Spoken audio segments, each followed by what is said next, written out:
Hindi film संगीत का जब जिक्र करते हैं तो ऐसे कुछ संगीतकार हैं जो ना वहाँ हैं, मतलब जो बेहद मकबूल संगीतकार हैं, और ना वहाँ हैं जिनका जिक्र मैं करता रहता हूँ कि भाई ऐसे संगीतकार जिन्हें कुछ मिलना चाहिए था और मिला। तो ऐसे संगीतकार जो हैं, इसमें मुझे सबसे पहले जो दिखाई देते हैं वो दिखाते हैं वो भूली दास्तां लो फिर याद आ गई, नजर के सामने घटा सी छा गई।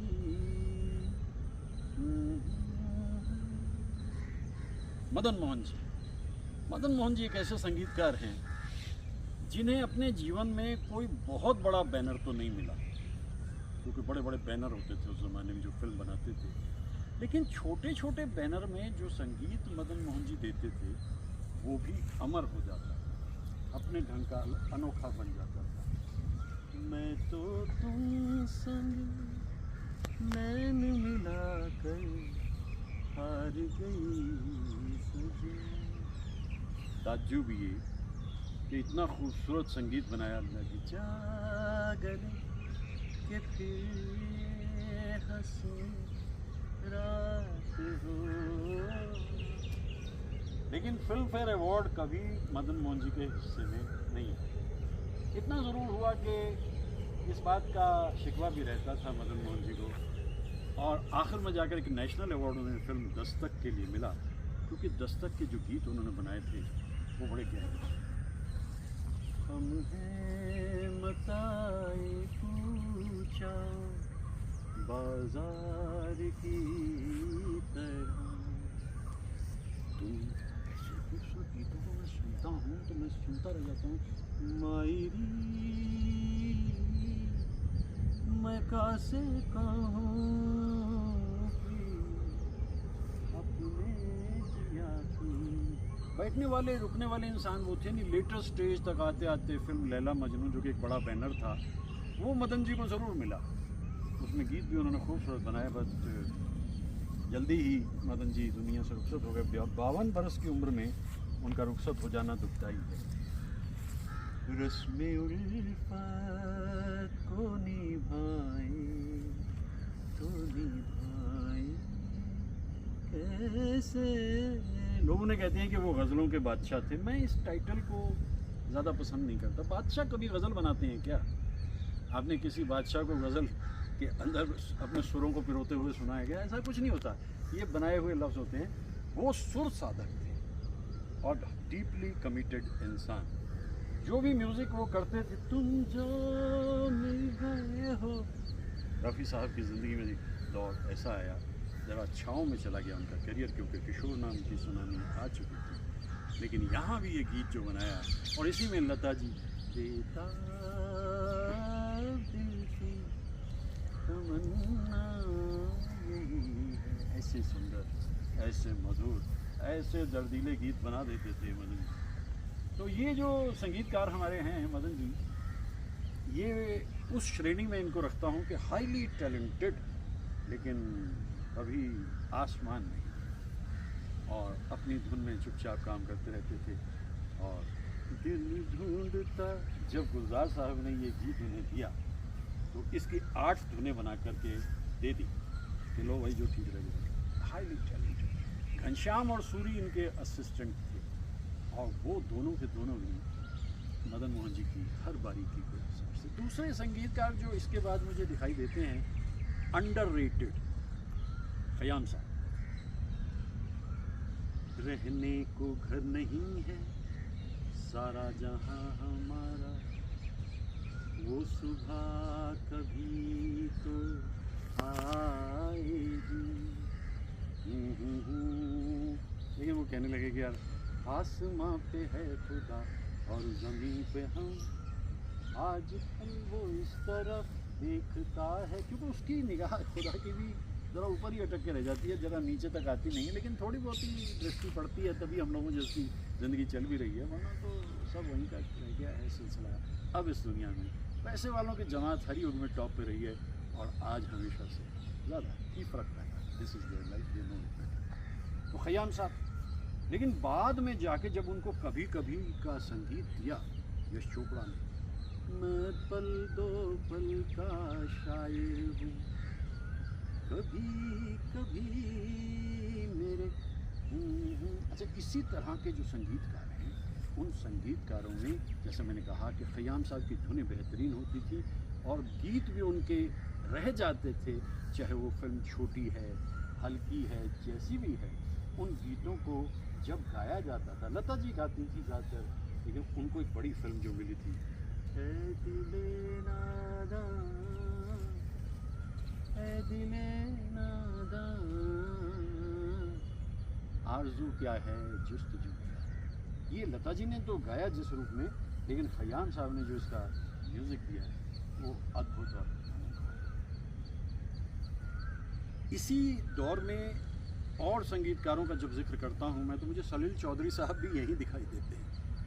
इतना खूबसूरत संगीत बना दिया था 1953 में, धरती कहे पुकार के, जगा ले प्यार के, मौसम भी ताजा, मौसम भी ताजा। लेकिन उसके बाद फिर वो आगे बढ़े और मधुमती के गीतों में तो उन्होंने सुहाना सफ़र और ये मौसम हंसी, दिल तड़प तड़प के, और लता जी के आजा रे, यहाँ कमाल शैलेंद्र जी का भी था जो गीत उन्होंने लिखे। तो सलील मेरे बड़े पसंदीदा गायक हैं। कई बार यूं भी देखा है, कहीं दूर जब दिन ढल जाए। तो सलील को भी कभी ऐसा नहीं हुआ कि वो आसमान पे जगह मिली जो बाकी संगीतकारों को मिली, लेकिन इतना ज़रूर है कि उनके संगीत को पहचाना जाता रहा। इसी बीच में हमारे सजाद हुसैन साहब, भाई सजाद हुसैन साहब ने तो ऐसा कमाल करके दिखा दिया था, दिल में समा गए सजन, फूल खिले चमन, ये हवा ये रात ये चांदनी, और आखिर में ऐ दिलरुबा। इन्हें मैं बेहद गुमनाम में नहीं रखता, मैं सजाद साहब को रखता हूँ बीच के लेवल में, कि बहुत ज़्यादा अगर वो मशहूर नहीं हो पाए तो इसमें कसूर उनका नहीं, उनकी फितरत का भी था, क्योंकि वो दरअसल क्रोध भी आ जाता था, वो मदन मोहन जी को भी आ जाता था। आर्टिस्ट के साथ अन्याय होगा तो क्रोध आता है, लेकिन फिर भी ये गीत ऐसे हैं। एक चुपके चुपके काम करते हुए रवि साहब भी बहुत अच्छे संगीतकार थे। वफा जिनकी बेवफा हो गए, वो वादे मोहब्बत के क्या हो गए। रवि साहब को जो असली मौका मिला वो फिल्म गुमराह में मिला। गुमराह के गीत अगर कहीं मोहम्मद रफ़ी साहब ने गा दिए होते तो गीतों का रंग कुछ होता, लेकिन ये तो है। और जब वक्त, क्योंकि उन दिनों बी आर चोपड़ा से उनकी कुछ चल रही थी गड़बड़ रफ़ी साहब की, तो जब वक्त फिल्म आई तो रवि साहब ने एक धुन बनाई, वक्त से दिन और रात, और साफ कह दिया चोपड़ा को, ये गाना मोहम्मद रफ़ी के अलावा कोई नहीं गा सकता। और क्या गाया है रवि साहब। दूर रह कर न करो बात, करीब आ जाओ। तो जैसे मैंने कहा कि बड़े बैनर इनके हिस्से में भी कमी आए हैं, लेकिन अपने हिस्से का काम ये करते चले।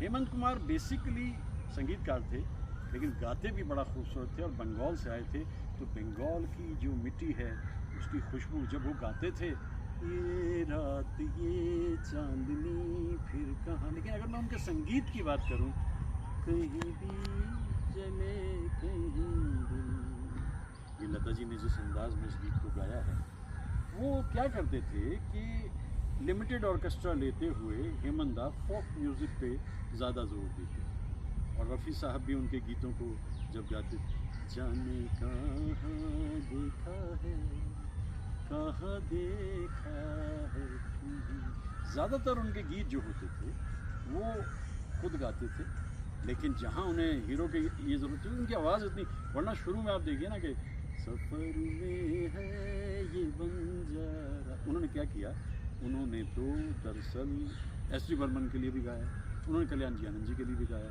और उन्होंने लक्ष्मीकांत प्यारीलाल के लिए गाया। तो ये संगीतकार कुछ गिने चुने हैं जो उस लेवल पे हैं, जो आसमान तो नहीं पा सके टैलेंट होते हुए भी, लेकिन उनसे इनका रंग फिर भी बेहतर रहा, जो बिल्कुल ही गुमनामी की धुन में पहुंचा दिया। ये जो दौर है, जिस दौर में मैं उस दौर का जिक्र कर रहा हूँ, रवि साहब का संगीत तो अद्भुत था। मुझे उनके गीत जो हैं बड़े पसंद आए थे। ख़ानदान फिल्म में जब उन्होंने गाए, तो लता जी बड़ा अच्छा गाती थी, लेकिन रफ़ी साहब के गीतों को भी मैं बड़ा पसंद करता था। यही एक संगीतकार जयदेव है। जयदेव साहब को कैसे लोगों ने हाईएस्ट पॉइंट पे नहीं पहुंचाया, पहुंचा भी दिया तो वहाँ रहने क्यों नहीं दिया। 1961 में जब देवानंद ने हम दोनों फिल्म में उन्हें लिया, तो एक एक गीत उस फिल्म का हिट, और साहिर और जयदेव की जो कभी ना जाओ छोड़ कर कि दिल अभी भरा नहीं, कि दिल अभी भरा नहीं, अभी न जाओ छोड़ कर। लेकिन मैं छोड़ के इसलिए जा रहा हूँ क्योंकि मेरे पास तो कहने के लिए बहुत कुछ है, लेकिन मुझे ये भी ध्यान रखना है कि थोड़ा थोड़ा सल्पा ही इन लोगों के बारे में मैं बात करता रहूँ। उससे ज़्यादा करूँगा तो फिर वो काफ़ी सारे लोगों को इतने लंबे वीडियोस में, खैर उससे मुझे फ़र्क नहीं पड़ता। जो देख लेते हैं उनका धन्यवाद है, जो नहीं देखते हैं वो चॉइस उनकी है। लेकिन मैं तो देखिए ना, कौन से दौर में आप लोगों को ले जाता हूँ जब इन संगीतकारों का ज़िक्र मैं कर रहा हूँ। हर संगीतकार के पास ऐसा असिस्टेंट होता था जो जानता था कि कहाँ कौन सा इंस्ट्रूमेंट लगना है। वो अरेंजमेंट जो है वो संगीत की सबसे बड़ी सच्चाई है, क्योंकि आपने धुन तो बना दी, उसके बाद में जो इंस्ट्रूमेंट्स का इस्तेमाल है वो हर किसी के बस का नहीं होता था बताना, और ये बता पाते थे हमारे ये संगीतकार जिनका ज़िक्र मैं करता रहता हूँ। तो इनमें से कुछ को मौका आगे बढ़ने का भी मिला। तो ये दुनिया जिसमें आ गई है, जिस दौर में रफ़ी साहब ने तो गा दिया मेरे काम की नहीं, लेकिन मेरे काम की है या नहीं, मैं तो अपनी बात कहता रहता हूँ। ओ सजना बरखा बहार आई, रस की फुहार लाए, अखियों में प्यार लाई, ओ सजना। इन दिनों मैं संगीत पे बातचीत कर रहा हूँ, हिंदी फिल्म के गानों की, और मैं यही कह रहा हूँ कि अलग अलग तरह के संगीतकार हुए हैं। कुछ संगीतकार तो बेहद मकबूल हुए, लेकिन कुछ संगीतकार ऐसे जो बिल्कुल धुंध में रहे। इन्हीं के बीच में एक ऐसा हिस्सा भी है जिन्होंने अपने संगीत के ज़रिए अपना नाम बहुत बनाया, लेकिन टॉप क्लास के जिन्हें कहा जाता है ना संगीतकार, उनमें उनकी जगह कभी बनी नहीं। कई बार यूं भी देखा है ये जो मन की सीमा रेखा है, मन तोड़ने लगता है। यानी मुकेश साहब को इस गीत पे नेशनल अवार्ड मिल गया, और इसकी धुन बनाई थी सलील चौधरी ने, गीत लिखा था योगेश ने। तो ये संगीतकार सलील चौधरी मधुमती से तो बेहद पॉपुलर हो गए थे, लेकिन हिंदी फिल्म्स में इसके बाद में वो मुकाम जो इनका होना चाहिए था वो हुआ नहीं। ख़याम साहब के साथ भी कुछ ऐसा ही हुआ था। ख़याम साहब के गीतों को जब हम गाते हैं और उन गीतों को ढूंढ के हम लाते हैं, तो वो सुबह कभी तो आएगी, वो सुबह कभी तो आएगी। रोशन जी भी एक ऐसे संगीतकार थे। उतना ही उपकार समझ कोई जितना साथ निभा दे, जन्म मरण का मेल है सपना, ये सपना बिसरा दे, कोई न संग मरे। इतना ज़रूर हुआ कि जब इस शताब्दी के बीत जाने के बाद जब ये हज़ारा शुरू हुआ, मिलेनियम, तो एक मैगज़ीन ने एक सर्वे कराया कि अब तक का हिंदी फिल्म का सर्वश्रेष्ठ गीत कौन सा है। 30 महान कलाकारों की जूरी थी, गुलजार साहब से सोनू निगम तक, और जो गीत तय हुआ वो था मन रे तू काहे न धीर धरे। रफ़ी साहब ने गाया, साहिर साहब के अल्फाज और रोशन जी की धुन। ये संगीतकार दरअसल चुपचाप अपना काम करते थे और कहते थे, बहुत दिया देने वाले ने तुझको, आंचल ही न समाए तो क्या कीजिए। तो मुतमईन थे, कंटेंटेड थे, काम से काम रखते थे। तो ऐसे जो संगीतकार हैं जिन्हें मैं मिडिल रंग में रखता हूँ, दैट इज़ टॉप क्लास में तो वो गिने चुने ही हैं, और नीचे बहुत सारे हैं जिन्हें जगह नहीं मिली, लेकिन इसमें बीच का एक हिस्सा है जहाँ एक धुन बनाई थी रवि साहब ने। रवि बहुत पॉपुलर तो उतने नहीं हुए जितने होने चाहिए थे। वफा जिनसे की बेवफा हो गए, वो वादे मोहब्बत के क्या हो गए। मैं चित्रगुप्त साहब को भी दरअसल इसी श्रेणी में रखता हूँ। जब उन्होंने गाना बनाया जाग दिल दीवाना, बेहतरीन गाना, लेकिन मुझे मुकेश साहब का गीत बड़ा पसंद आता है। मुफ्त हुए बदनाम किसी से हाय दिल को लगा के, तो चुपचाप अपना काम करते थे। मुझे दर्द दिल का पता न था। अब मदन मोहन जी तो डेफिनेटली अंडररेटेड संगीतकार हैं। इतना टैलेंट उस इंसान में, हर तरह के गीत उन्हें बनाने आते, लेकिन प्रीत लगा के मैंने ये फल पाया, सुध बुध खोई चैन गवाया। हर तरह के, और जैसे बारिश से सुबह हो रही है तो इसमें तो एक ऐसा गीत बना दिया, नैनों में बदरा छाए बिजली सी चमके हाय, ऐसे में सजन मोहे गरबा लगा ले। मतलब बारिश पे बने जो गीत हैं उसमें ये बहुत ही ऊपर श्रेणी का गीत है। इसमें आपको शिव कुमार संतूर बजाते दिखते हैं, शिव कुमार शर्मा। इसमें रईस खान साहब का सितार भी मौजूद है, और ये राज खोसला की डायरेक्शन है। और इस गीत का जो पिक्चराइजेशन है वो जो सबसे महंगे होटल्स में है, लेक पैलेस उदयपुर, वहाँ सुनील दत्त और साधना पे पिक्चराइज हुई। वो दरअसल उस ज़माने की जो होती थी टीम्स, जो ग्रुप्स होते थे, वो nothing less than top class, बस वही वो करते थे। तो बारिश तो इसी तरह से होती रहेगी। और उन संगीतकारों को भी मैं याद कर रहा हूँ जिन संगीतकारों को और ज़्यादा हासिल हो जाना चाहिए था, लेकिन उतना हासिल उन्हें हुआ नहीं। ऐसे भी मैं अक्सर ही कहता रहा हूँ, कोई न्याय व्यवस्था ऐसी तो है नहीं दुनिया में भाई जो अच्छे इंसान हैं उन्हें बहुत कुछ मिलता रहे, जो मेहनत करते हैं उन्हें उतना मिल जाए, ये भी बहुत बड़ी बात है। इतने सारे संगीतकार, लेकिन उन संगीतकारों में जो टॉप रैंकिंग रहे वो तो गिने चुने ही थे। और इनका जिक्र सबसे पहले जिक्र उन्हीं का किया जो सबसे ज़्यादा धुंध में रहे। कई नाम मैंने उसमें लिए। और अभी मेरे सेकंड फेज़ में जो हैं ये ऐसे संगीतकार हैं जो मिडिल में हैं, न इधर न उधर, लेकिन काम तो इनका भी बहुत था। बहारों ने मेरा चमन लूट कर, रोशन जी की जो धुनें होती थी भाई वो तो सीधी दिल में उतरते। उनके गीत मुझे आरती फिल्म में भी बहुत ज़्यादा पसंद आए थे। और ख़याम साहब ने तो शुरू से ही जता दिया था कि अगर सैड गाने भी बनाने होंगे, शाम गम की कसम आज गमगी है हम, आ भी जा जी मेरे सनम।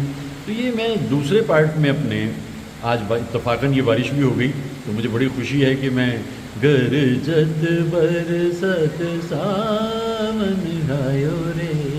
अब ये सावन है या प्री मानसून है मुझे नहीं मालूम, सावन तो खैर दूर है अभी, लेकिन प्री मानसून तो डेफिनेटली है, क्योंकि बेंगलोर की ये बरसती हुई बारिश जो है ये दिल को ऐसी एक खूबसूरत खुशी दे जाती है। और मैं तो कहने लगता हूँ, तुम जहाँ हो वहाँ क्या ये मौसम नहीं, क्या नज़ारे वहाँ मुस्कुराती नहीं, क्या घटाएं वहाँ बरसती नहीं, क्या तुम्हें हम कभी याद आते नहीं। मैं तो बारिशों में पूछ लेता हूँ लेकिन जवाब कोई आता नहीं। हर सवाल का जवाब ज़िंदगी में मिले ये ज़रूरी में थोड़ा ही रहता है, ऐसा थोड़ी होता है। हो गया तो ठीक है, मिल गया तो, नहीं तो कोई बात नहीं। बारिश का लुत्फ़ लिया जाए क्योंकि खूबसूरत अंदाज में बरस रही है बारिश।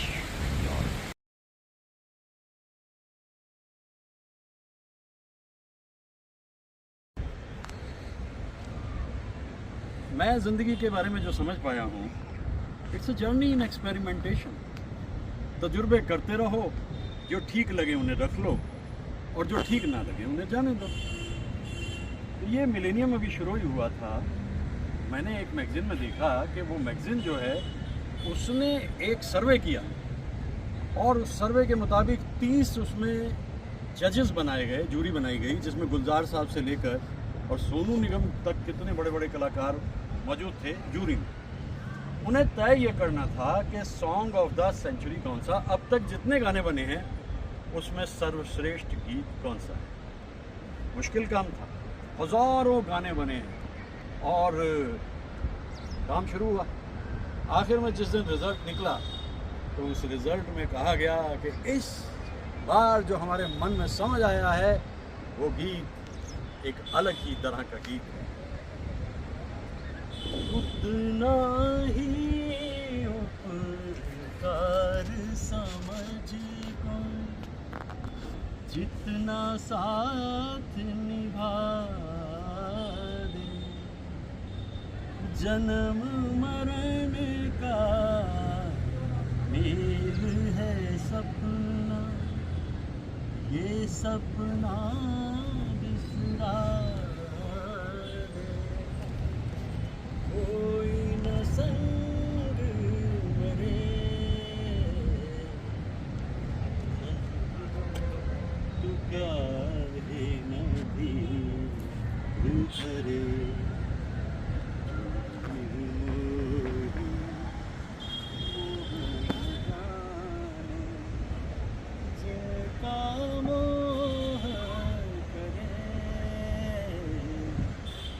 गीत इतना खूबसूरत है, साहिर साहब का लिखा हुआ और रोशन जी की धुन रफ़ी साहब का गाया हुआ।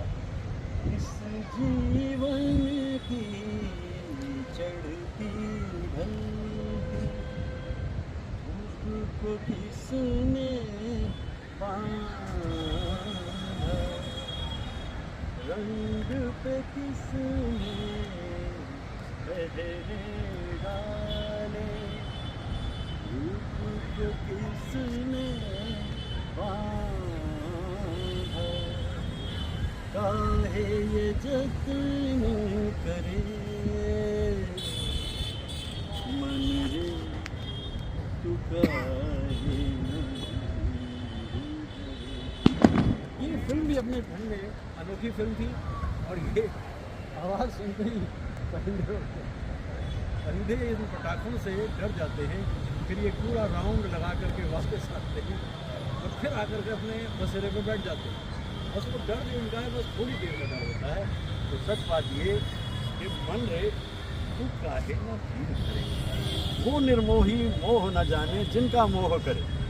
जितनी ज़्यादा आप किसी को छूट देते हो, एडवांटेज देते हो या उसे जाहिर कर देते हो कि भाई तुम ही मेरी ज़िंदगी हो और तुम ही मेरा सब कुछ हो, यकीन मानिए कि दुलत्ती पड़ेगी तय। रिश्तों को एक फासले से जीना बहुत ज़रूरी है। मोह में ना उतर के डिटैच्ड अटैचमेंट का रास्ता पकड़ा जाए, क्योंकि बाद में जाकर के फिर ये जो आश्रम है इनमें आना पड़ता है। और मेरा वक्त तो भी थोड़ा दूर है यहाँ तक आने का, लेकिन हो सकता है कि एक दिन ऐसा आए कि मैं सोचूं इस दुनिया में है क्या, ये दुनिया अगर मिल भी जाए तो क्या है। लेकिन मैं सोचता हूँ कि जब तक है तब तक है, सचमुच कुछ नहीं है, लेकिन फिर भी हम कोशिश करते हैं कि मन लगा के रहें और अगर आना ही पड़े बाद में यहाँ पर तो यहाँ आकर के फिर रहना पड़े तो रह लेंगे, कोई बात नहीं। लेकिन अभी तो जो स्थिति है वो ठीक है, अभी तो सांसारिकता में हैं हम, और अभी स्पिरिचुअलिटी उस लेवल तक हमने नहीं ओढ़ी है जितनी उम्मीद की जाती है कि इस उम्र तक हो जाएगी। वैसे भी स्पिरिचुअलिटी ओढ़ने की ज़रूरत क्या है, it becomes part of your life. तो मैं इस गीत को याद करता हूँ, रफ़ी साहब को याद करता हूँ, और याद करता हूँ एक ऐसे दौर को जिसमें कोऑर्डिनेशन इतना था, मिलजुल कर सब काम करते थे और ऐसे गीत बन जाते थे। चित्रलेखा फिल्म अपने आप में केदार शर्मा जी की कमाल की फिल्म। देख रहा हूँ कौन सा कमरा मैं इनमें चुनूँगा जब मैं यहाँ पर आऊँगा, क्योंकि गंगा नदी के किनारे पहाड़ों की तलहटी में ऐसे आश्रम यहाँ हैं काफ़ी सारे ऋषिकेश में। लेकिन फिर भी अभी जब तक दुनिया में है तो तब दुनिया वालों की तरह से रहना है। जब वहाँ से कभी विसरेंगे तो फिर देख लेंगे।